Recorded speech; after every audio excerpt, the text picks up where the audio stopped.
Assalamualaikum warahmatullahi wabarakatuh. Perkenalkan, nama saya Suryani binti Umar dengan NIM 20650029. Di sini saya akan menjelaskan materi mengenai fase perencanaan proyek TI. Yang pertama itu pengertian dari perencanaan. Perencanaan menurut AB tahun 2001 dalam Oval Hanif tahun 2009 adalah susunan atau rumusan sistematik mengenai langkah-langkah atau tindakan-tindakan yang akan dilakukan di masa depan dengan didasarkan pada pertimbangan-pertimbangan yang sesama atas potensi, faktor-faktor eksternal dan pihak-pihak yang berkepentingan dalam rangka mencapai suatu tujuan tertentu. Perencanaan juga diartikan sebagai suatu proses pengambilan keputusan yang berdasarkan fakta mengenai kegiatan-kegiatan yang harus dilaksanakan demi tercapainya tujuan yang diharapkan atau yang dikehendaki. Pentingnya proses perencanaan. Sebelum melakukan proyek apapun, pasti ada namanya tahapan-tahapan perencanaan, yaitu proses penentuan cakupan, jadwal waktu, sumber daya, dan semua yang harus Anda ketahui agar proyek tersebut menjadi sukses. Oleh karena itu, seringkali menjadi bagian dari pekerjaan manajer proyek itu sangat berperan dalam pengambilan keputusan dari sebuah organisasi, tetapi pendekatan seperti ini tidak bisa bertahan lama. Kemudian di sini ada fungsi perencanaan proyek. Yang pertama itu sebagai sarana komunikasi bagi seluruh pihak terkait. Kedua, merupakan dasar dalam pengalokasian sumber daya. Yang ketiga itu merupakan tolak ukur di dalam pengendalian. Tahapan-tahapan perencanaan proyek ini ada 6. Yang pertama itu penetapan tujuan. Penetapan tujuan ini dalam menentukan pelaksanaan proyek itu yang diinginkan serta waktu, biaya, dan performasinya yang ditargetkan. Kemudian ada urutan kerja. Urutan kerja ini adalah seluruh urutan dan deskripsi pekerjaan yang perlu dilakukan untuk mencapai tujuan proyek. Kemudian ada perencanaan organisasi proyek, itu dia menentukan departemen subkontraktor manajemen proyek. Kemudian ada jadwal kegiatan. Jadwal kegiatan ini itu berkaitan dengan waktu pelaksanaan setiap aktivitas, batas, selesai, dan milestone. Kemudian ada rencana, anggaran, dan sumber daya. Di sini dia membahas tentang jumlah anggaran dan sumber daya yang dibutuhkan. Kemudian ada ramalan performasi penyelesaian proyek.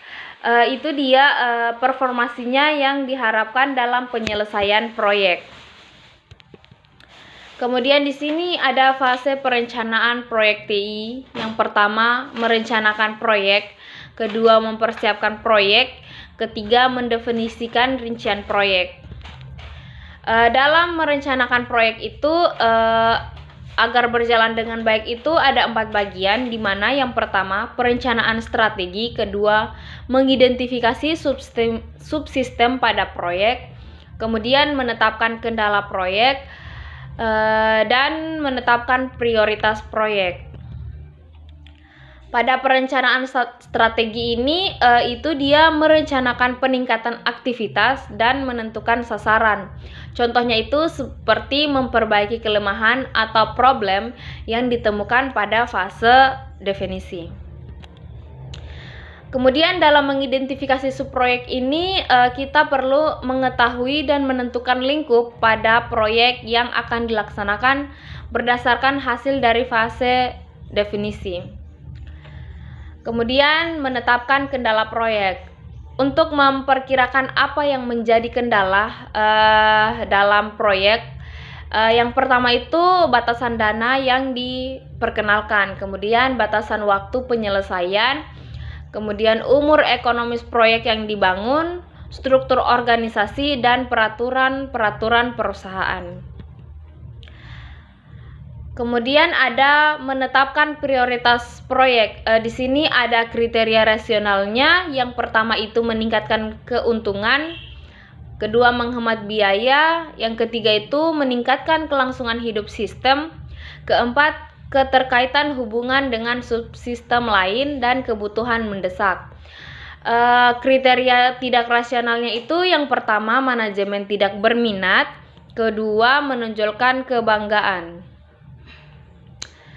Dalam mempersiapkan proyek itu, yang pertama itu kita harus menunjuk anggota tim, yang dimana menunjuk anggota tim itu terdapat konsultan atau melalui tender, kedua personil perusahaan sendiri, dan gabungan konsultan dengan personil perusahaan. Dalam menggunakan jasa konsultan itu terdapat kelebihan dan kelemahan. Yang pertama, kelebihannya itu waktu penyelesaian cepat dan kualitas lebih baik. Kelemahannya itu biaya lebih tinggi, rahasia perusahaannya terbuka. Ketika kita menggunakan resource internal itu, dia kelemahannya itu waktu penyelesaiannya lambat dan hasilnya kurang berkualitas. Kelebihannya itu biaya lebih rendah dan rahasia perusahaan terjamin. Ketika kita menggunakan kombinasi jasa konsultan dan resource internal itu, kelebihannya itu waktu penyelesaiannya lebih cepat, hasil sangat berkualitas. Kelemahannya itu biaya lebih tinggi, rahasia perusahaan terbuka. Dalam pengumuman proyek ini terdapat 3, yang dimana alasan pengembangan, kemudian apa sasarannya, dan dampak keuntungan pegawai. Dalam mengidentifikasi bagian-bagian proyek yang akan dikembangkan, terdapat melakukan studi kelayakan. Dalam melakukan studi kelayakan ini terdapat 2, yang dimana memahami lingkup proyek yang akan dibangun, kemudian menentukan kebutuhan proyek yang akan dibangun. Kemudian dalam